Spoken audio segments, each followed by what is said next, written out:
Oh, what's up, everybody? Jensen Cummings here. Thank you, as always, for tuning in. Today's Best Served Podcast 322. We're talking how restaurant workers can organize. Another part of the Workplace is Worth Working series, episode number 9 of that series, where we really focus on that equitable, profitable, sustainable models for restaurants. You know, that's such a focal point for myself, the whole team at Best Served. And today we're going to be talking to Calvin Okunoye, who's a high road organizer out in Philly, was connected through Maria Campbell, who some of you have definitely seen through all of our content around Mental Health Awareness Month with Cooks Who Care, as well as 1 Degree Coaching. So lots more collaborations coming with them. So, you know, good people connecting good people, such a foundation of our show. So many people have come into our orbit because other amazing people have introduced us. So I'm always excited when I have a guest on who has come directly, highly recommended from somebody else. And we're going to talk about organizing a little bit. There's a lot of conversations, a lot of debate happening right now as we're trying to figure out the future of this industry. And so we want to understand what workers need to do, what rights they have, what opportunities they have, what are the pitfalls that we're running into, where is the breakdown in communication. You know, that's top of mind for me at all times. So that's what we're going to dig into this episode. And no further ado, I want to bring Calvin in to speak with us. Calvin, good to see you. Hey, good to see you too, Jensen. What is going on? I'm ready to talk. Like I said, Maria is somebody who I hold in the highest regard, and so I appreciate anytime I get connected with anybody. So right away I was like, you got to get Calvin on. I said, yes, absolutely. Let's go. Let's make it happen. I think we scheduled it like 3 days later. So I'm always excited when it comes together. Before we get into the meat of the topic of kind of how we organize and what we're organizing around, give us a little background of your trajectory a little bit, the work that you're doing currently, the organization. What do people need to know? Well, and first of all, shout out to Maria. That's a lot of love. And right back at her. So my trajectory, you know, I went to culinary arts school out of high school, studied culinary arts, the cordon bleu. So did the whole French joint. And then I studied that in New Hampshire, moved to Philly, and started working in the industry. And, you know, over a certain amount of time, I just my eyes were opened immediately, but over a certain amount of time, I ended up running into the same situation, which was just a lack of access in general for restaurant workers. Just overall access to healthcare and benefits, access to career ladders, access to data, right? Research, access to everything. And so for me, that I ended up running into a situation where I was like fired for being sick, ultimately, right? Which as a chef and as a, you know, I would like to think of myself as an educated professional chef, that made zero sense to me. So I ended up actually looking for a legal recourse and finding out in Philadelphia at the time, there was no legal recourse for that. You could actually be fired for being sick. And so that just kind of opened my eyes. I did some homework and ended up finding ROC that was brand new in Philly. And so tell us a little bit about ROC. Yeah, so I ended up organizing a ROC, so the Restaurant Opportunity Center. We're a national nonprofit. Here in Philly, we're worker center. So what we produce is research, the advocacy, the policy work, and the on the ground training. That's our mission. Really allowing folks to take ownership and educate themselves in hospitality.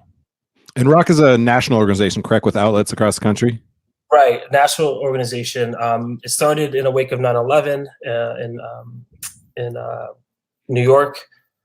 We've been since then we've grown to DC, Chicago. We've been to Miami. We've been West Coast to LA, Bay Area. I think we're in Minnesota. So we're everywhere. We're in all the food hubs, New Orleans, and a couple other places that I'm forgetting to mention, but.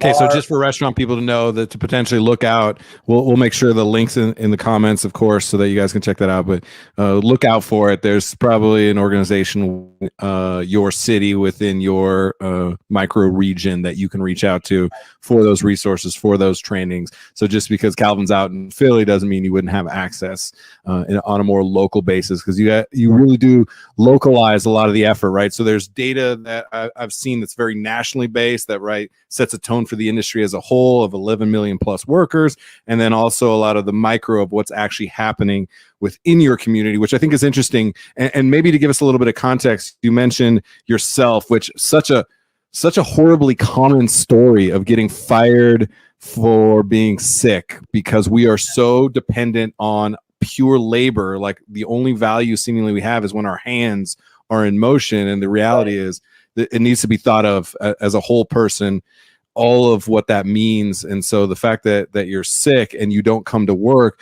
should be celebrated. I talk about it a lot, where I went almost 7 years without ever taking a sick day, and I was fucking sick as a dog plenty of times. Like we're talking like throwing up over a trash can, but I had that tough guy mentality.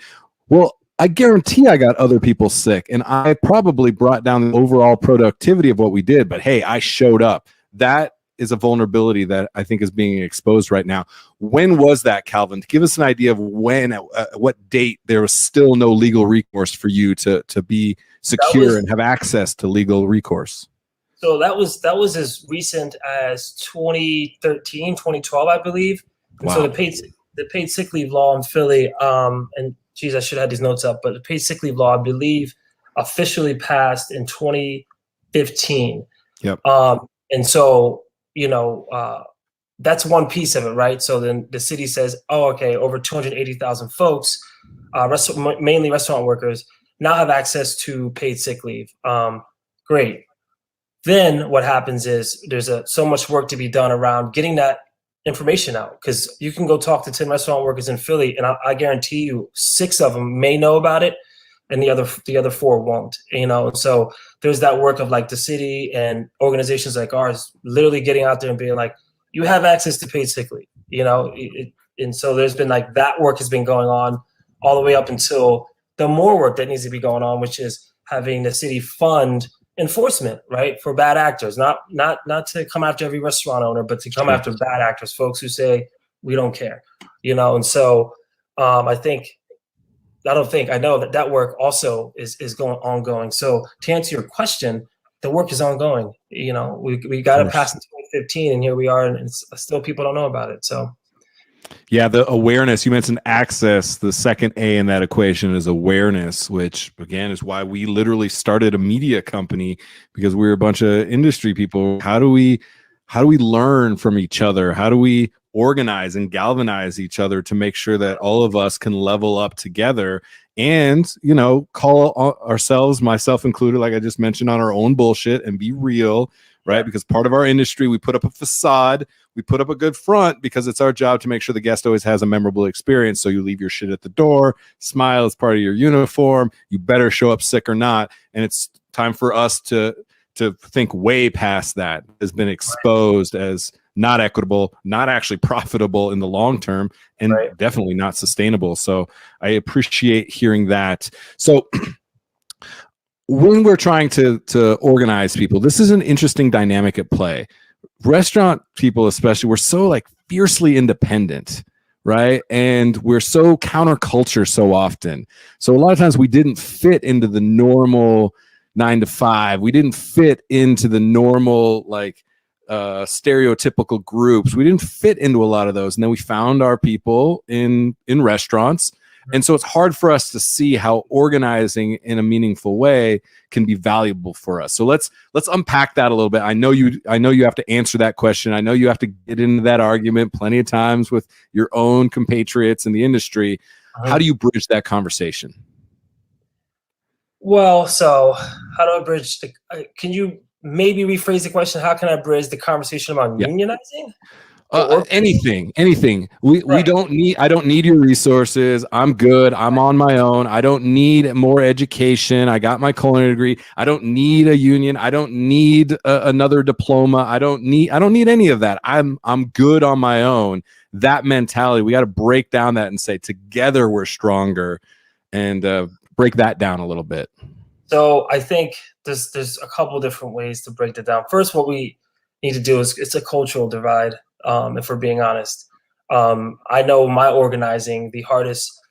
The folks who are open to it understand the importance of, I guess, raising all tides, or what that saying is bringing up. If you bring up the dishwasher, if the dishwasher can move from dishwashing to managing, you have a solid business model. And anyone who's worked in the industry knows that. And so I think when we're thinking about it, we should have the power to access and own and control our food and labor, period.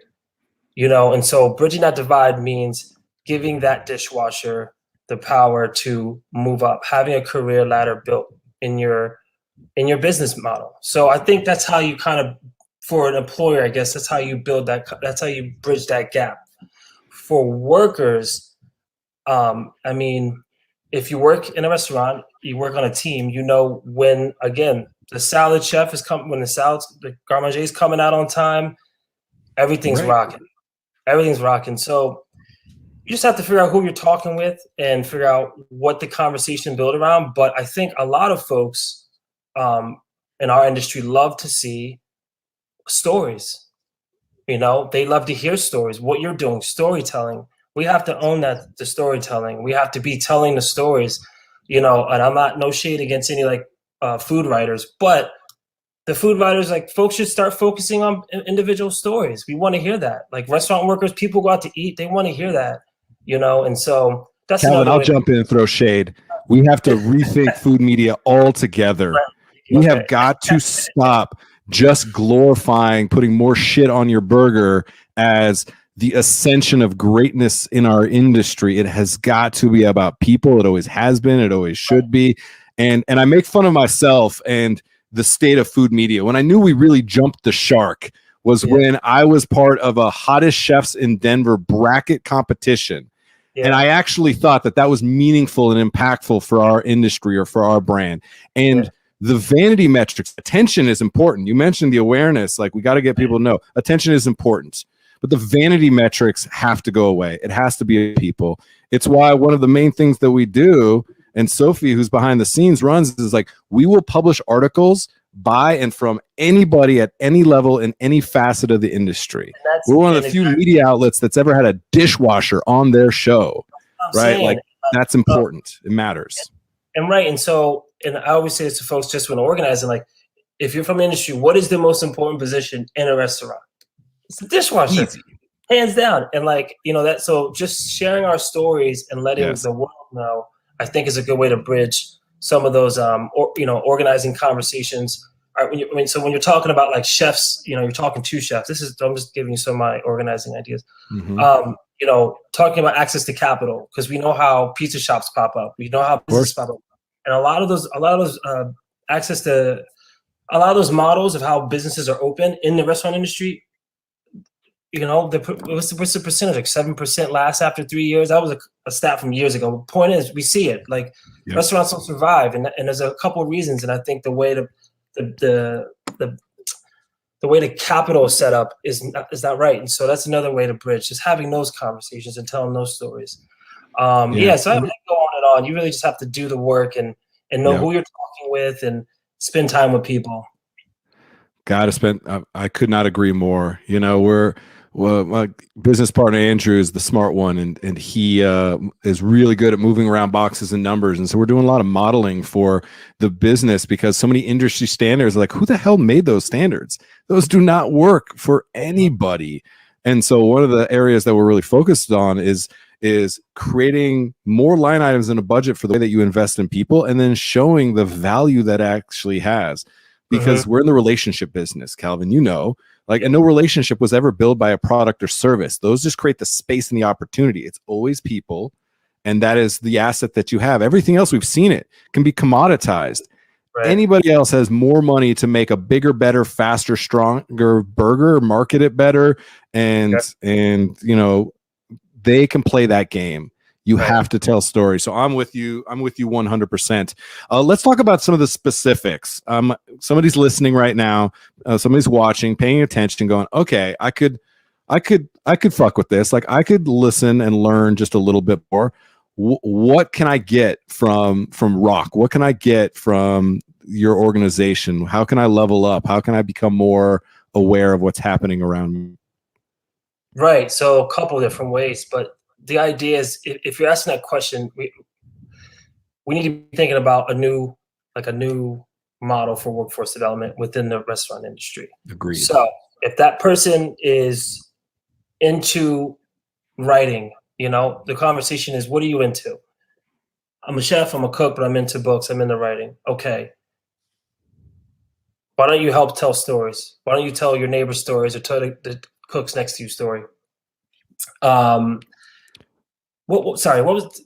Yeah. So what are the specific resources or training that we can get from ROC? So somebody anywhere in the country, Chicago, Philly, the Bay Area, is like, I've never heard of this. What can I get from it? They visit the website. There are a couple of things. What are good entry points to get people into, to be like, oh, I can take a course on learning X, Y, and Z? What are a couple of the specific practical things people can take away? Right. So practically wise, we have a training course called CHOW, and that's Colors, Hospitality Opportunities for Workers. Long, super long, but point is, we have entry-level hospitality training, management level 1 and 2 hospitality training, entrepreneur startup.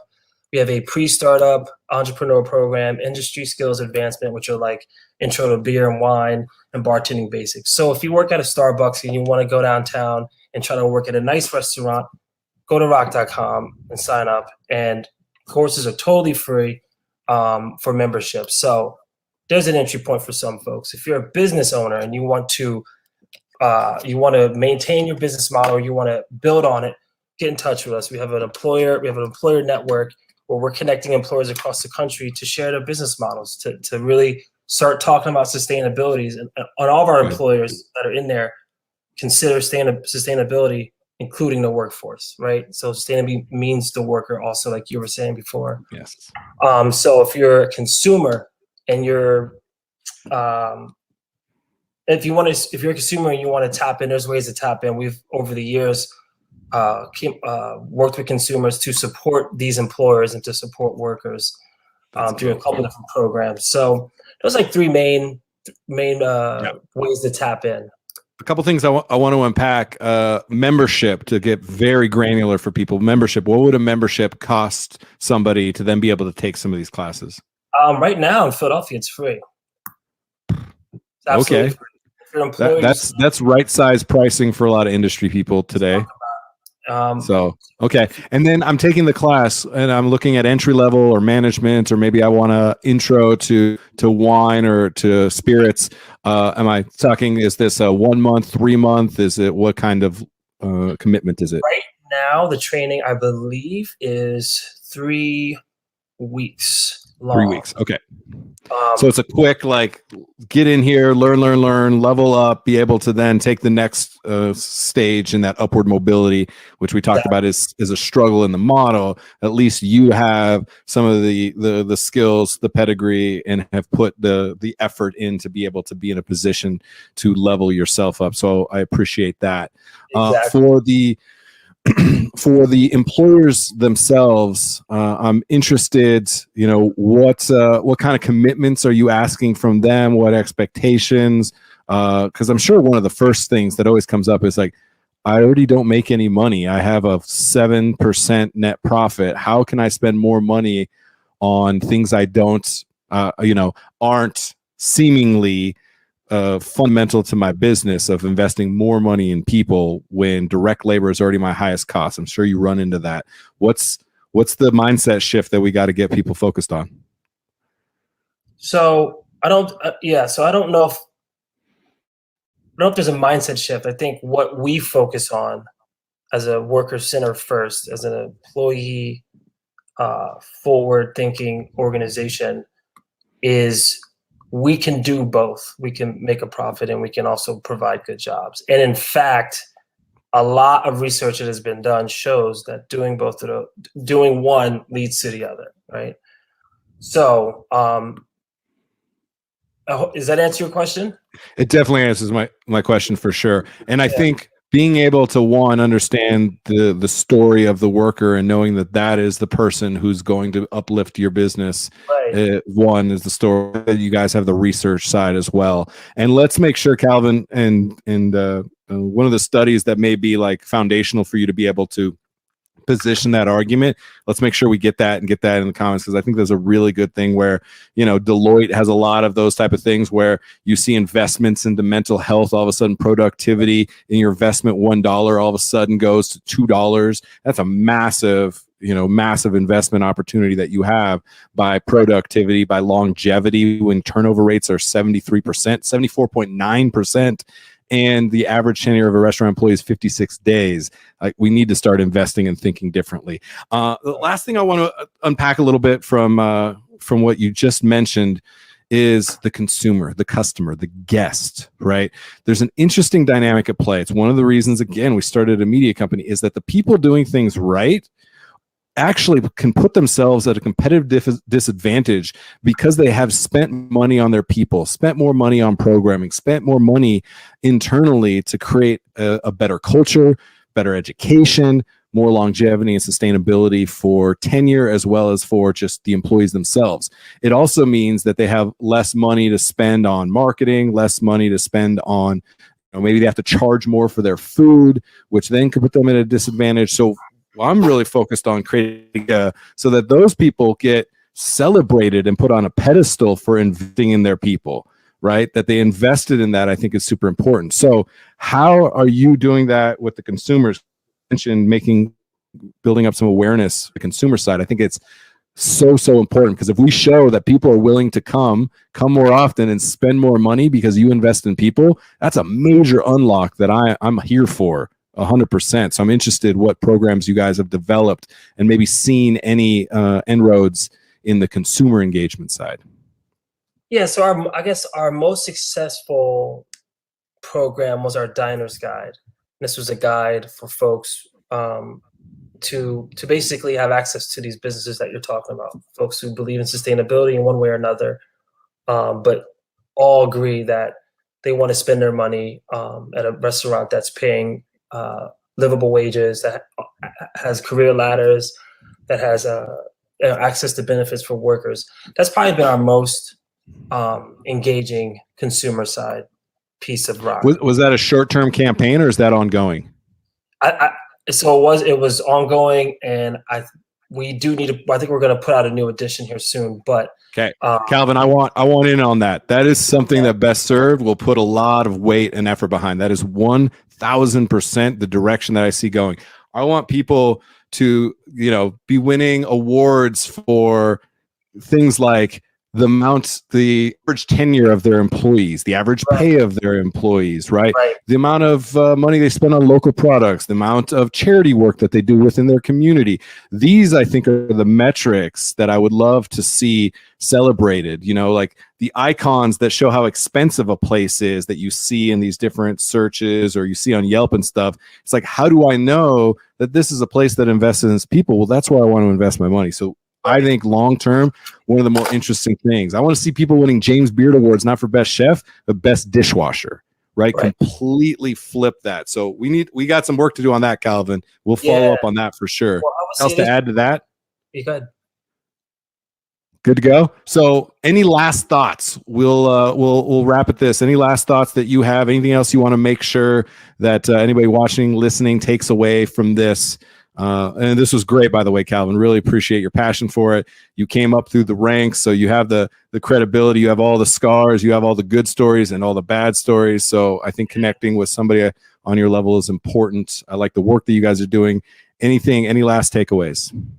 Yeah, no, I would say reach out. Make sure you reach out at ROC_Philly or ROCUnited.org. If you're wherever you're at, just reach out and we'll definitely get in contact with you.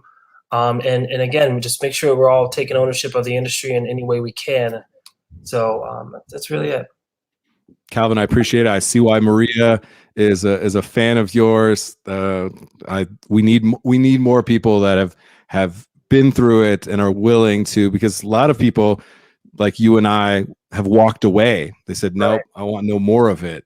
And Yeah. you and I said, we still need to bring value to this industry. We just can't do it behind the burners 70 hours a week. What can we do to affect positivity and change and still bring value to this industry? And so it's something that I know you and I have had to navigate, and so many people do. So I really appreciate the work, because I know how hard it is, that kind of quasi post chef life, but you still feel it. You can still, like, you're still in it. So I feel like a little bit of a fraud because I'm not cooking all the time. Dude, I talk about it all the time. My handle is Chef Jensen Cummings, and I always am like, I don't know if I'm a chef anymore, or am I? I'm kind of to the point where it's like coach. Yeah. Once you've got to that point, and other people now refer to you as chef, you're that for life. Now we just have to earn it in a different way, Calvin, and you're absolutely doing that. So I'm grateful to now know you, and we got some more work to do. So we'll stay connected, Calvin. Definitely. Talk to you soon. All right, take care. Have a great day. Cheers.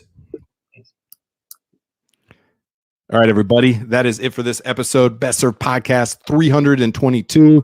How restaurant workers can organize, how they can level themselves up. ROCUnited.org, or get, if you're in the Philly area, definitely Calvin Okunoye is somebody to connect with. ROC_Philly to get connected with them directly on social. Thanks again to Maria Campbell with 1 Degree Coaching and Cooks Who Care for connecting us. There are so many resources. There are so many opportunities. There's so much need for change in our industry right now. There has been for years and years. Right now is a moment where we're all open, been forced to be open with the fact that it is time for us to change. It's time for us to think differently. And you are not alone in that struggle. All right. Just know there's a lot of people out there trying to hustle and communicate, trying to connect things. Sometimes it feels adversarial. Sometimes there's a lot of tension. I completely understand.